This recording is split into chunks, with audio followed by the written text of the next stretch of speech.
자, 이번에는 무교 집회의 두 번째 시간 말씀을 나누도록 합니다. 첫 시간에 주님과 제자들의 티베리아 바닷가에서의 상면에 대해서 말씀을 같이 나눴습니다. 이런 성경 기록은 사람의 말로 어떻게 다 설명할 수 없고 너무나 많은 메시지를 전달해 주고 있기 때문에 우리들이 다 성령의 감동을 받은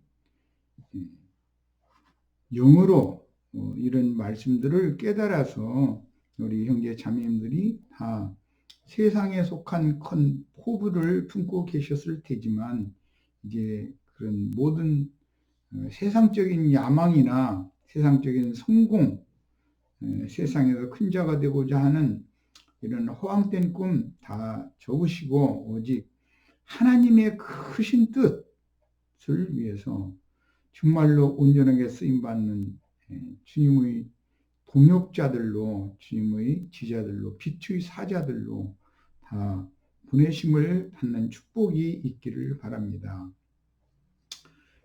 첫 시간 말씀에서는 강조하지 않았지만 주님께서 떡과 생선을 제자들에게 주신 말씀이 중심 주제였고,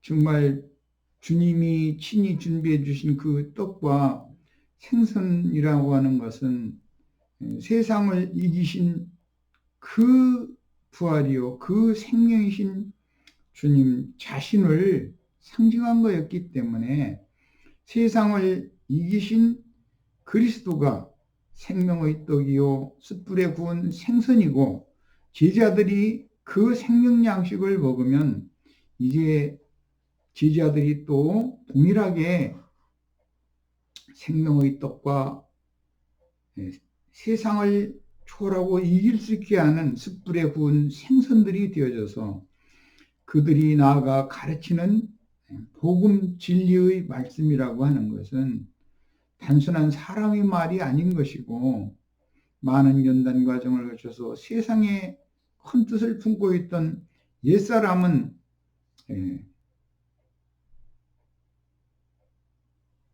갈릴리 바다, 티베리아 바다에 깊이 장사되고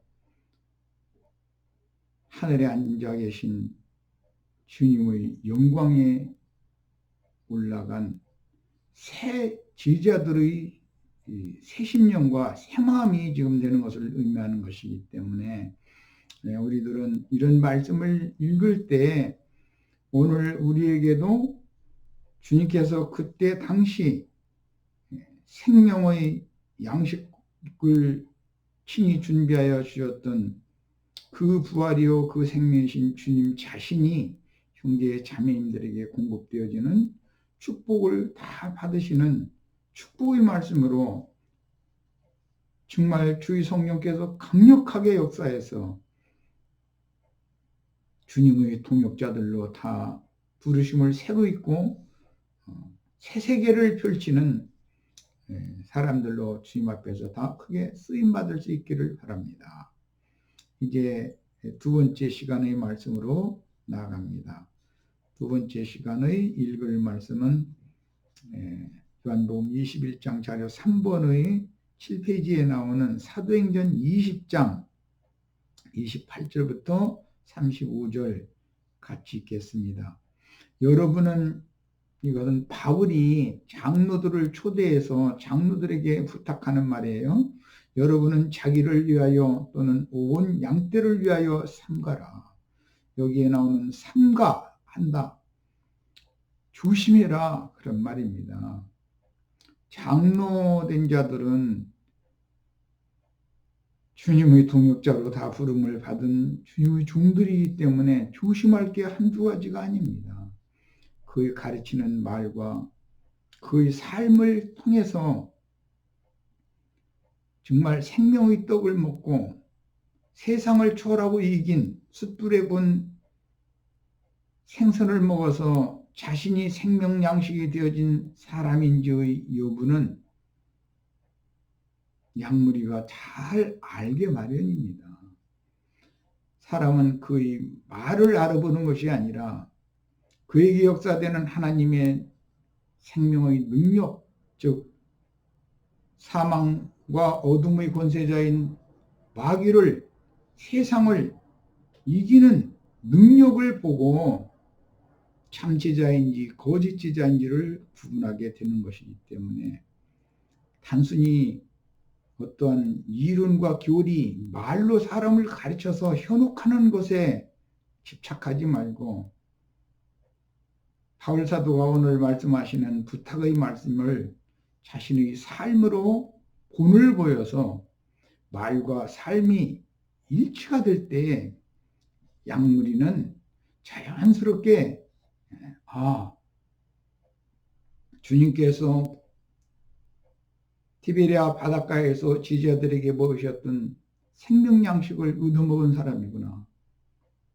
계시록에는 힘센 천사가 주는 열린 작은 책의 말씀을 얻어먹은 제자를 다시 내보내서 예언하게 하셨는데 온 땅의 주 앞에 모셨었다가 주님이 그때그때 필요에 따라서 보내신 주님의 중이 확실하구나 라는 믿음을 갖는 것은 그의 말 때문이 아니고 그에게서 나오는 생명의 능력을 확인하고 나서 자연히 주님이 살아계신 주님이다. 당신을 통해서 내가 이런 은혜를 있고 이렇게 주님을 만난다. 이렇게 간증할 수 있을 것입니다. 그러니까 정신 들여서 읽겠습니다. 성령이 그들 가운데 여러분은 밀레드에서 에베소의 장로들을 초대해서 장로들에게 부탁의 말을 지금 하는 중입니다. 여러분을 감독자로 삼고 세속교계에서는 거의 감리교회라는 데가 감독목사라는 제도를 하죠. 일반 목사보다 그 위에 목사가 또 있다. 이런 계급제도에 대한 관념이 끊어지지 않았기 때문에 그런 짓을 자꾸 하는 거예요. 그런데 부끄러운 줄을 몰라요. 그거 참 이상한 일이죠. 장로로 세움을 입은 형제들이 감독자들인 것입니다. 각 성에는 장로들을 세우는 것이고 각 성의 교회에는 당연히 감독의 위치를 하게 되는데 이것은 오늘 말씀의 세 번째 주님이 네가 나를 사랑하느냐 말씀하신 다음에 그러하여다 내가 주를 사랑하는 줄을 주님이 잘 아십니다 라고 풀이 꺾인 요한의 아들 시몬이 답변을 했을 때 내 양을 먹이라 하셨을 때 거기 내 양을 먹이라는 말, 내 양을 치라는 하는 그 말씀은 감독자가 되어라는 말입니다. 앞에 두 번은 어린 양을 먹이라는 뜻이었고 내 양을 치라라는 말씀에는 다 자란 양을 감독하는 그 권한, 지위를 위임하는 말씀이었던 것입니다. 하나님이 자기 피로 사신 교회를 보살피게 하셨습니다. 예배당이나 성당, 사람의 손으로 지은 건물을 지어놓고 이것이 하나님이 자기 피로 사신 교회라 이렇게 말하면 참 너무 황당하고 어이가 없지요. 우리는 진리를 아는 지식을 구비한 지체들이기 때문에 세상 교계의 그런 말도 같지 않은 교회관을 가르치는 것을 잘 분별을 하셔야 되겠습니다. 하나님이 자기 피로 사신 교회라고 하는 것은 교회는 하나님의 피로 사신 것이기 때문에 핏부림 받은 양심, 즉 양심이 중심 기능을 하는 사람의 구속받은 새 영, 또 온전하신 주님의 그 마음과 한 마음이 된 혼, 구원을 이룬 영과 혼을 모아서 주님의 거처, 주님의 나라, 주님의 집으로 세워지는 것이 피로 사신 교회인 것입니다. 그러니까 이것은 사람들을 모아서 전도에서 얻은 사람들을 모아서 교회를 세우는 것이지, 사람의 손으로 세속의 건축 재료들로 헌물과 미석으로 꾸민 큰 율법 제도권 안에서의 건물 신전을 교회라고 하는 것은 참 말도 안 되는 소리입니다. 29절 내가 떠난 후에 사나운 이리가 여러분에게 들어와서, 여기 여러분은 장로들이고 감독자들입니다. 그 양떼를 아끼지 아니하뇨. 그러니까 오히려 믿는 도끼에 발등 찍힌다는 말이 있는 것처럼 교회 중에 세우심을 입은 장로, 감독자들이 오히려 변질되어지면 양떼를 오히려 해코지하는, 양의 탈을 쓰고 양무리에게 나오나 속이는 노력하는 이리들이 장로들 중에서 나올 것이라는 것입니다.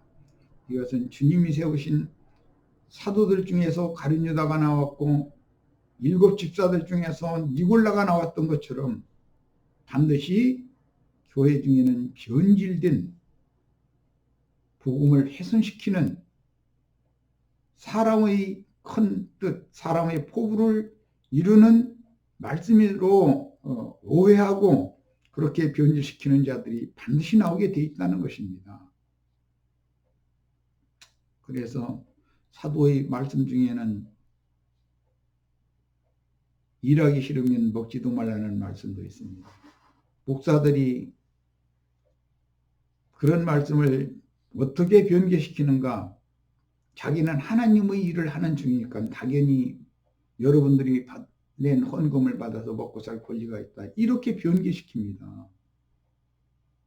그것은 속세의 일을 해서 자기가 먹을 것, 남에게 누를 끼치지 않는 삶으로 본을 보이라는 것을 말하고자 하는 것이지, 어떻게 하나님의 일을 한다고 강대상에서 설교하는 것이 무슨 그게 일입니까? 성경은 우리는 이방인들이기 때문에 이방인들은 반드시 주님의 종들이 속세의 일을 통해서 자기의 삶을 자신이 해결을 해야 되고 힘들고 어려운 지체들을 위해서 손을 펴야 되며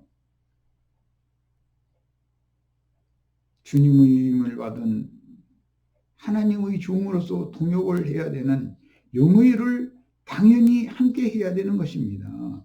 이런 기본적인 진리 자체를 변질시키고 유대인의 율법 제도를 실행하는 것이 너무 당연한 것처럼 우리는 유대인들이 아닙니다. 우리는 이방인들이에요. 이방교회의 목회를 하는 자들이 정말 이런 가르침에 대해서 거부 없이 진실하다라고 주님의 은혜가 임해서 깨달아서 지금까지 하던 모든 못된 행습, 관습 이런 거 다 때려치워버리고 충성된 주의 증인으로 다 쓰임받는 하나님의 사람들이 많이 나오기를 정말 간절히 바랄 뿐입니다. 여러분 중에도 제자들을 끌어서 자기를 따르게 하려고 어우러진 말을 하는 사람들이 일어날 줄을 내가 아노라 그랬습니다. 이미 바울 사도는 이번에 예루살렘에 올라가면 자기의 생각대로 되지 않고 기다리고 있던 자들이 끈으로 매서 원치 않는 것으로 끌어갈 거라는 것을 하나님이 이렇게 세운 선지자들 입을 통해서 증거를 다 들었고 바울 사도도 다 알고 있습니다. 그렇지만 이번에 예루살렘에 올라가는 것은 하나님의 큰 뜻을 이루기 위해서 꼭 필요한 일이었습니다. 물론 당시 상황으로서는 예루살렘에 큰 기근이 임했기 때문에 이방 땅에서 받은 헌금을 가지고 올라가는 목적도 있었습니다마는 더 중요한 것은 이번에 예루살렘에 올라가면 예수님의 육신의 동생인 야고보가 네가 지금 이방 땅에서 복음을 전할 때 모세의 율법을 지키지 말라고 그러고 율법을 행하지 말라고 한다고 그런 소문이 예루살렘까지 다 들렸기 때문에 예루살렘에 믿는 이 수많이 있어서 유대교인들과 함께 유대교의 행습도 행하고 복음도 따르고 하는 무리들이 있어서 너를 가만 놔두지 않을 것이니 마침 나시린의 결례를 행할 기한이 찬 자들이 있는데 그들이 머리 깎는 비용을 네가 내면 너도 율법을 여전히 행하는 사람이라고 인정해서 너를 해코지하지 않을 것이다 라고 꾀기 때문에 야고보의 말대로 따라서 했습니다. 그 결과 오히려 믿는 이들, 육으로 믿는 이들, 율법 제도를 버리지 못하고 사람의 손으로 지은 예루살렘 신전의 유대교인들과 함께 모이는 이들에 의해서 고소당하고 결국은 천부장의 손을 통해서 결박당해서 배를 타고 로마로 향하게 되고 유라굴로 광풍을 만나고 우여곡절 끝에 로마의 당도에서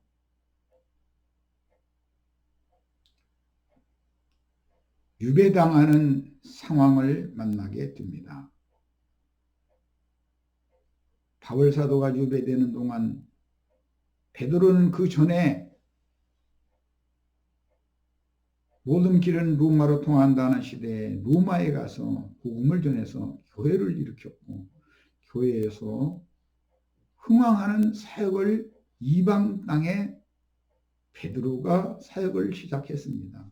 그렇지만 네로 황제 때 유명한 로마의 대화재 사건에 그리스도인들이 연루되었다는 것을 핑계를 대가지고 사도 베드로를 순교시켰는데 그것은 예수님이 오시는 길을 준비했던 침례자 요한이 억울하게 누명을 쓰고 목배임을 받아야 예수님이 전도를 시작하는 새 시대를 열 수 있었던 것과 같이 이제 베드로가 순교당한다는 말은 유대인의 때는 완전히 끝났다는 것이고 그동안에 미리 사도, 이방인의 사도인 바울을 로마에 가서 대기시켰다가 베드로가 죽자 베드로가 연금 상태에서 풀려나는 일을 하나님이 행하셨고 베드로는 이방인을 위해서 사역을 충성스럽게 바울은 베드로를 이어서 이방인을 위한 사역을 충성스럽게 수행할 수 있게 하셨습니다. 이런 일은 하나님의 생각과 사람의 생각이 하늘과 땅보다 더 멀고 하나님의 행하시는 모든 행사에 있어서는 1.1핵이라도 홀이라도 차착이 없다, 착오가 없다라는 것을 우리로 하여금 배우게 만들어주는 역사 진행입니다. 인류 역사의 주관자가 바로 예수 그리스도이십니다. 만유의 주제자가 되시며 만유 자체이신 주님이 하시는 일은 조금도 착오가 없다. 그러므로 오늘 우리는 인마진 이스라엘 12지파의 새 시대를 위해서 이방인의 때를 마감하는 중으로 거기에다 쓰임을 받아야 되겠습니다. 우리 형제 자매님들이 순교자의 수를 채울 때 이방인의 때는 종결되고 택하신 12지파의 새 시대가 도래되어서 그 천년이 차기까지 주님의 뜻은 세상 나라에서도 펼쳐져서 메시아의 왕국이 실현될 것입니다. 그러므로 여러분이 일깨어 내가 3년이나 밤낮 쉬지 않고 눈물로 각 사람을 훈계하던 것을 기억하라. 지금 내가 여러분을 주와 및 그 은혜의 말씀에 부탁하노니 그 말씀이 여러분을 능히 든든히 세우사 거룩하게 하심을 입은 모든 자 가운데서 기업이 있게 하시리라. 중요한 말씀 33절입니다. 내가 아무의 은이나 금이나 의복을 탐하지 아니하였고 이는 헤렘 율법을 범한 아간의 범죄를 나는 범하지 않는다라는 뜻입니다. 아간은 은과 금과 신할산 외투 의복 한 벌을 자기의 장막 땅속에 감춰 두었다가 하나님이 이것을 지적함으로 악을 골짜기에 그와 그 가족이 끌려가서 형벌을 받았습니다. 무엇을 의미합니까? 오늘날의 목사들이 인생의 종결과 목사들을 따르는 자들의 신부 목사들의 사람의 종된 자들이 함께 세상의 부귀 영화 세상의 권세 이런 것들을 자신의 마음속에 은근히 감춰두지만 하나님께서는 육신에 속한 마음속에 감춰진 것들을 다 알고 계시기 때문에 그런 것들을 다 들춰내고 그 사람을 최후로 악을 골짜기에서 형벌을 내릴 것이라고 하는 경고를 주시는 것입니다. 바울 사도는 이런 점에 있어서 너무나 분명하고 확실했습니다. 그래서 내가 아무의 은이나 금이나 의복을 탐하지 아니하였고 여러분이 아는 바와 같이 이 손으로 나와 내 동행들이 쓰는 것을 충당하였다고 그랬습니다. 그래서 범사에 여러분에게 모본을 보였다고 그랬습니다. 모본이 되고 본이 되어지는 하나님의 종을 보낸다고 하는 사실을 우리는 깊이 인상을 받으셔야 됩니다. 온 세상이 다 타락하고 세상이 다 그쪽 방향으로 한쪽 방향으로 세상의 영에 따라서 강물같이 흘러가는 큰 물속에 빠져서 전멸당하는 상황에 있지만 하나님은 그래도 그때 한 사람 은혜를 입은 사람을 매 세대에 남겨두시고 그를 통해서 하나님의 새 일을 실행하신다. 우리 주님은 약속하셨습니다. 어느 시대에든 발에게 무릎을 꿇지 않은 자, 즉 세상을 이기는 자 7천을 주님의 수중에는 늘 감수하신다는 말씀을 꼭 믿으셔야 됩니다. 이 세대의 우리 형제 자매님들이 그 7천 안에 다 들어가는 축복을 받으셔야 되겠습니다. 계시록 11장에 엘리야를 통해서 구약시대에 있던 발에게 무릎 꿇지 않은 7천의 예언은 계시록 11장에서 두 증인들이 순교당했고 승천할 때 성의 10분의 1이 무너졌으며 그에 따라서 7천이 죽임을 당했다고 했지만 그들은 육체로는 죽었으나 영은 이미 산자들이었기 때문에 그들의 영혼은 증인들과 함께 하늘의 하나님의 도성 아브라함의 후사들을 위하여 준비한 한 성에 올려가는 것을 성경이 명확하게 계시하고 있습니다. 우리 형제 자매님들은 모두가 다 7천을 인도하는 증인들이 되기를 바라지만 최소한 7천의 수 안에는 다 들어가셔야 됩니다. 나와 내 동행들이 쓰는 것을 손으로 충당했다 그랬는데 고린도에서 사역할 때는 아굴라의 장막 짓는 일을 동업을 했었고 누가 낮에 가서 그런 세상사의 일을 하면서 밤에는 제자들을 모아서 전도를 하는 일을 한다는 것이 쉬운 일이겠습니까? 그러나 주님의 사명이면 이것을 다 감당하고도 감사함으로 이것을 감당해야 합니다.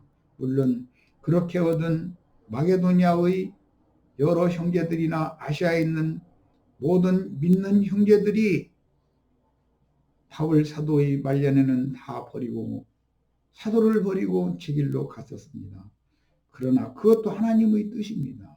그러므로 교회 중에 이런 말씀을 받는 우리 몇몇 형제들은 사람의 수를 헤아리지 말고 어차피 나를 따르게 만들면 내가 사람들의 계임을 받고 사람들에게 존경과 영광을 받음으로 나 자신이 변질된다고 하는 이런 엄연한 하나님의 말씀에 대해서 깊은 인상을 받으시고 절대로 사람을 바라보는 눈을 주님만 바라보는 눈으로 바꾸시기를 주님의 이름으로 축복합니다.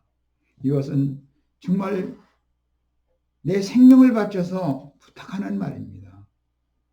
이런 것을 공과를 배우고 과정을 배운다는 것은 쉬운 것이 아닙니다. 사람은 연약하기 때문에 사람의 숫자를 헤아리기 마련이고 나를 잘 따르고 내 말에 순종해서 재물도 아끼지 않을 어떤 지체를 바라보기 시작하면은 그는 그 지체의 종이 되고 하나님의 종이 아니라 어떤 인간의 종이 됨으로 인해서 하나님 앞에 스스로 버림을 받게 된다고 하는 이런 두려운 사실에 대해서 깊은 인상을 다 받으셔야 되겠습니다. 주님께서 이방인들에게로 보내신 종들인 장로, 감독자들에게 분부하신 그 사역의 위임과 헤렘율법의 적용은 바울 사도는 분명하게 알고 있었고 손수 일하면서 사역하는 모본을 보여주며 그 사역을 수행했으니 갑절로 수고하며 전도를 했던 것입니다. 전도하는 일이 쉬운 것은 아닙니다. 그런데 속세의 일을 해가면서 전도를 하는 것은 정말로 어려운 것입니다. 이것은 야곱의 예를 실현하는 것으로서 야곱은 밤낮 쉴 틈도 없었고 낮에나 밤에나 고난받은 자신의 20년 세월을 자신의 외숙이면서 장인인 라반에게 언약 체결을 할 때 그 말을 했습니다. 산에서 경배하면서 언약 체결을 할 때 라반을 뒤쫓아와서 라반의 모든 가장집 물건들을 다 뒤집을 때 아무리 뒤져도 라반이 찾던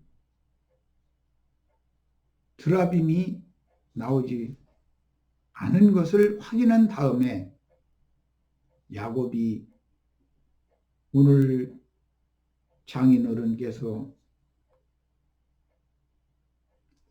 자식이 된 나를 이렇게 박대하심이 어찐 일이시냐고, 내가 20년 동안에 눈붙일 겨를도 없이 수고를 해서 외삼촌은 나에게 삭슬 주지 않으려고 10번이나 삭슬 변역했지만 내가 믿는 하나님은 그것을 다 기억하셨다가 오늘날 내 아내와 11 자식들과 이런 때를, 짐승때를 나에게 주셨으니 이것은 외삼촌이 준 것이 아니고 내가 섬기던 하나님이 주신 것이 아닌가 하고 그 대가를 하나님에게서 나는 받아가는 것이라고 이런 말을 했습니다. 오늘 우리 이 말씀을 듣는 형제 자매님들 중에 이런 위임이 있는 형제들은 사명감을 가지고 절대로 흔들리지 말고 주님이 주신 무양때에 대해서 숫자가 많고 적고 다 주님이 주신 것이지 내가 수고해서 얻은 것이 아니다라고 하는, 나의 공로가 아니다라고 하는 이런 분명한 메시지를 다 자신의 심중 깊이 새겨서 들으시기를 바랍니다. 이 말씀은 바울 형제님께서 박해가 기다리는 예루살렘에 올라가기 전에 밀레도에서 에베소의 장로들을 초청하여 양무리를 부탁하는 내용인데, 바울은 예루살렘에서 야고보의 제안을 받아들이므로 잡혀서 로마로 압송되어 연금 상태로 복음을 전하게 되었습니다. 그 전에 베드로는 헤롯의 박해를 통해서 예루살렘의 옥에 갇혔다가 풀려나가지고 천사들에 의해서 풀려나가지고 마가 요한의 어머니 마리아의 집에서 기도하고 있던 지체들에게 그 밤에 가서 이게 하나님이 이렇게 행하신 것이다라는 것을 알고 있었기 때문에 내가 여차저차해서 풀려났고 나는 이제 예루살렘을 떠날 것이다.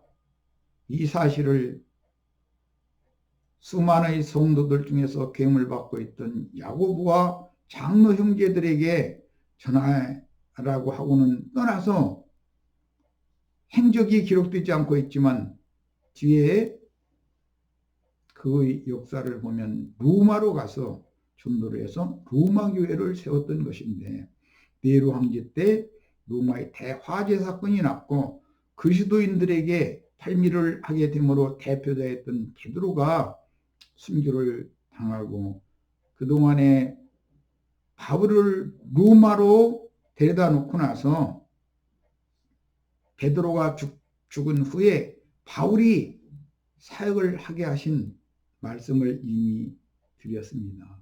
하나님은 정말로 사람이 가히 짐작도 할 수 없는 모든 것을 존재하신 하나님께서 계획하시고 준비하신 대로 그분의 크신 뜻을 위해서 착착 진행하시는 것을 우리는 보게 됩니다. 이제 마지막으로 이방인의 때를 마감하는 충성된 증인들로 다 쓰임 받은 우리 형제 자매님들의 사역을 통해서 이스라엘 12지파의 새 시대가 열릴 것입니다. 형제 자매님들은 그 영혼이 아브라함의 후사들 장자들을 위해서 하늘에 준비하신 한 성의 데려감을 받고 나면 작은 책의 말씀 영원한 복음은 인마진 이스라엘 12지파에게 인이 되어질 것이고 그들을 통해서 오는 새 세상에서 즉 마곡 백성들에게 그들이 제사장 나라를 회복함으로 이스라엘은 원래 제사장 나라로 택한 민족이기 때문에 이스라엘 12지파를 통해서 메시아의 왕국이 세상에 1000년 동안 실현될 것이다 라고 하는 성경의 기록을 우리는 분명하게 붙들고 이 시대에 하나님의 종으로 다 쓰임받고 하나님의 동역자로 쓰임받는 정말로 큰 포부, 큰 물고기가 되는 축복이 이 아침 이 시간에 우리 형제 자매님들 모두에게 임하기를 주의 이름으로 축복합니다. 성경에서 구속받은 성도들에 대한 호칭 문제는 어떤 영을 받은 신앙인인지를 드러내는데 유일하신 참신의 생명으로 위에 있는 예루살렘이 낳은 참아들의 신분으로서 자유자라면 형제 자매와 그 호칭이 하나님과 하나님의 아내인 교회에서 낳은 바 된 동일한 생명을 얻은 생명관계라는 증거이기 때문에 신부님, 목사님이 아니라 형제님, 자매님이라고 하는 호칭이 얼마나 중요한가. 부활하신 주님의 형제가 된다고 하는 것이 얼마나 큰 문제인가. 부활하신 주님의 형제가 되면 하나님의 아들들일 것이고 신부님, 목사님을 섬기는 짐승의 몸을 세우는 근음료의 동역자들이라면 세상신 마귀를 아버지로 섬기는 거짓 그리스도인들일 것이기 때문에 이 문제에 대해서 명확한 분별이 있기를 바랍니다. 애굽 여자요 여종인 하갈이 낳은 이스마엘처럼 시종의 영을 받아서 종의 신분에서 벗어나지 못한 종교인이라면 당연히 노예, 들로스라고 그러죠. 종의 신분으로서 일꾼의 직무를 수행하게 하려고 그 주인이 부여한 직무상의 호칭을 사용하는 것이 자연스러워서 교황님, 추기경님, 당회장 목사님, 무슨 목사님, 무슨 목사님, 전도사님 등등의 호칭을 사용하는 것이 너무 자연스러울 것입니다. 그러나 성경에는 교황이라는 호칭이나 추기경이라는 호칭, 당회장 목사라는 호칭이나 감독 목사라는 호칭 또는 담임 목사라는 호칭이 없다는 것을 꼭 아셔야 됩니다. 성경에 부활하신 주님께서 내 형제들에게 막달라 마리아를 파송하시는 말씀을 우리는 분명히 읽었고 말씀을 참고했습니다. 부활하신 주님의 형제가 되는 것은 한 아버지의 아들들이 된다는 뜻이고 한 어머니의 아들들이 된다는 뜻이기 때문에 이게 얼마나 중요한 말인지에 대해서 정말로 깊은 인상을 받으시기 바랍니다. 종에 대한 율법은 희종과 자유자로 해방을 받은 주님의 형제들인 그리스도의 종이 그 신분이 다르다라는 것. 신약 성경에서 주님의 배필인 교회를 섬기며 봉사하는 직분에 대한 명칭들은 많지만 주로 장로, 감독자와 집사라는 직분이 성령의 지시를 따라 세운 직분인 것이고 교황님, 추기경님, 신부님, 당회장 목사님, 감독 목사님, 무슨 목사님 하는 이런 칭호라는 건 성경이 지시한 칭호가 아니다. 이것이 우리 형제 자매님들의 심령과 마음에 너무 깊이 인이 새겨 주셔야 되고 또 사람의 손으로 지은 물질적인 성전에는 하나님이 임하시지 않는다. 오늘 우리가 읽은 말씀과 같이 디베리아 바닷가에 주님이 임하셨고 밤바다를 헤매고 있던 제자들은 주님 앞으로 올라왔습니다. 성경에서 저 시간에 말씀드린 것처럼 내려간다, 올라간다라는 표현이 얼마나 중요한 표현인지를 아셔야 됩니다. 하나님의 임재 앞으로 가는 것은 다 올라가는 것이고 하나님의 지시를 버리고 세상의 밤바다로 가는 것은 다 내려가는 것이다. 성경의 표현에 대해서 명확한 이해가 있기를 바랍니다. 어떤 사람이 사도, 전도자, 반포자, 목자와 교사 등의 직무를 수행하는 경우는 그 사람의 호칭으로 사용한 적이 없고 이것은 사명이고 사역에 대한 호칭입니다. 주 안에서 누구를 호칭할 때는 이것은 신분에 대한 호칭을 할 때는 형제, 자매라고 호칭을 했기 때문에 사역의 호칭과 신분의 호칭에 대해서 명확한 이해가 있어야 됩니다. 신분의 호칭은 형제, 자매입니다. 그런데 사도, 전도자, 반포자, 목자와 교사 등의 사역상의 호칭 얘기도 있습니다. 사역상의 호칭은 신분상의 호칭이 더 우선하기 때문에 신분이 바꿔진 종으로서 충성된 증인으로 보냄을 받으면 사도이고 전도의 일을 위해서 남은 인생을 바치면 전도자인 것이며 복음을 맡은 자면 복음을 반포해야 되기 때문에 반포자인 것이며 사람들을 얻어서 목회를 하는 자면 목자인 것이며 사람들을 가르치는 자면 교사가 되는 것입니다. 이것은 신분상의 호칭이 아니고 사역상의 호칭입니다. 그런데 사람들은 신분상의 호칭, 하나님의 아들이라고 하는 주님의 부활하신 주님의 형제 자매가 되는 것에 대해서는 이상이 너무 없습니다. 오늘 우리 형제 자매님들은 이 두 호칭에 대해서 명확한 이상을 다 받으시기를 바랍니다. 청년 사울이나 요한도 젊은 날에는 장로가 아니었습니다. 사도들이었습니다. 사도들이라는 것은 단순히 주님의 보내심을 받은 자들이라는 거예요. 최초의 사도는 예수님입니다. 그 다음에 주님께서 사도들을 택해서 보내셨고 계시록에서 힘센 천사가 작은 열린 책의 말씀을 새로 주셔서 그 열린 책의 말씀을 받아먹은 제자들을 다시 파송하셔서 다시 예언을 하게 하셨을 때 그들은 당연히 사도들입니다. 주님의 성령께 보냄을 받은 사도들이지만 그들은 자신들을 사도라고 칭한 적이 없습니다. 그들을 성경은 계시록은 모두가 다 사도 요한부터 시작해서 형제들입니다.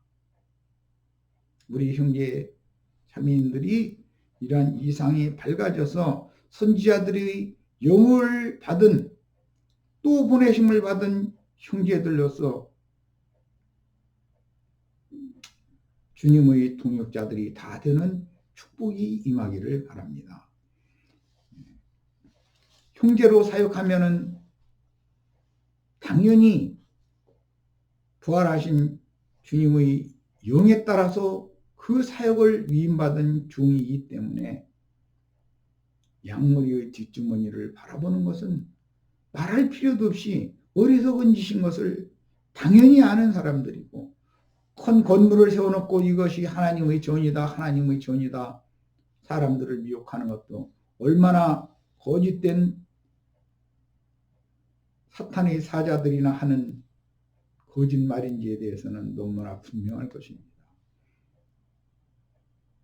생명의 양식과 세상을 이기신 숯불에 구워진 생선이 되신 주님을 새날 아침에 생명 양식으로 얻어먹은 지자들 자신이 생명의 떡이 되고 숯불에 구운 생선들이 되어야만 이런 말씀들이 오늘 우리들에게 현실적으로 성경이 응하는 문제이고, 우리들의 증거를 통해서 귀가 열린 자들이 심령으로 받아들이고 마음에 감동을 입어서 하나님은 지금도 살아계신 하나님이고 여전히 필요에 따라서 때를 따라서 양식을 나눠주는 종들을 보내시는 전능자인 것이 믿는 많은 성도들이 생겨날 것입니다. 그 믿음은 믿음의 주요 온전케 하시는 주님 자신이기 때문에 세상 교회나 세상의 종교 집단에서 다 믿는다고 하는 것이 얼마나 성경의 믿음과는 다른 것인가 것도 깨달을 수가 있을 것입니다. 성경에는 피로 사서 하나님께 드려진 성도들 각 사람의 특성과 재능과 믿음의 분량에 따라서 사역의 직임, 맡은 자의 직무, 직책, 직분을 맡기셨기 때문에 사역상의 호칭이 있고 신분상의 호칭이 있다라는 것을 이 시간에 말씀을 드렸습니다. 우리는 신분상에 하나님의 아들이 먼저 되어야 되고, 하나님의 아들들에게 계시로 주신 말씀을 맡은 충성된 증인들로서 온 땅에 보내심을 받은 하나님의 일곱 영 일곱 눈들이 되어져서 시대를 마감하고 새 시대를 가져오는 주님의 사역자들로, 동역자들로 다 크게 쓰임을 받기를 바라고, 성경에는 신부 혹은 목사라는 단어가 없다라는 것, 그 다음에 엊그제 말씀드린 것처럼 여성도들을 교회의 인도 직분인 장로, 감독자로 세우는 일이 없다라는 것에 대해서 명확하게 이상이 밝아지시기를 바랍니다. 하나님의 새 일을 수행하기 위한 직무, 직분, 사명, 직임, 봉사의 일, 구제, 부조하여 섬기는 일, 이런 것은 직분상, 사역상의 호칭인 것이고, 신분상의 호칭은 부활하신 예수님의 형제요 자매가 되어야 한다고 하는 이런 명확한 진리 지식이 우리 형제 자매님들에게 다 인새겨질 수 있기를 바랍니다. 설교자, 흔히 말하는 영문으로 프리처라고 그러죠. 목사, 패스터, 혹은 성직자, 레버런트라고 하는 이런 용어는 개신교계의 국교에서 삭슬받는 성직자, 즉 거룩한 직업을 가진 국교제도의 공무원이라는 뜻인 것이지 성경의 용어가 아닙니다. 주님은 국교제도를 하는 것이 아닙니다. 그런데 이런 것을 받아들인 것은 신부제도에 대항하기 위하여 종교개혁을 일으킨 이후에 국교제도가 영국은 성구용에, 그 다음에 독일은 루터교회, 프랑스의 국교회, 스위스랜드의 국교회, 네덜란드의 국교회, 이런 국교를 실행을 했기 때문에 국교는 혼례나 장례나 영의를 가르치는 일만을 해서 국가가 월급을 주면 그 월급을 받는 제도를 실행하게 됐는데, 이런 폐단이 오늘날 개신교계에 그대로 유입이 된 것입니다. 우리는 성경으로 돌아가야 됩니다. 하나님의 위임을 받아서 사역을 하는 사역상의 호칭, 그 다음에 그에 앞서서 먼저 신분상의 호칭이 바꿔져야 된다. 이것을 강조해서 말씀드렸습니다. 오늘은 여기까지입니다.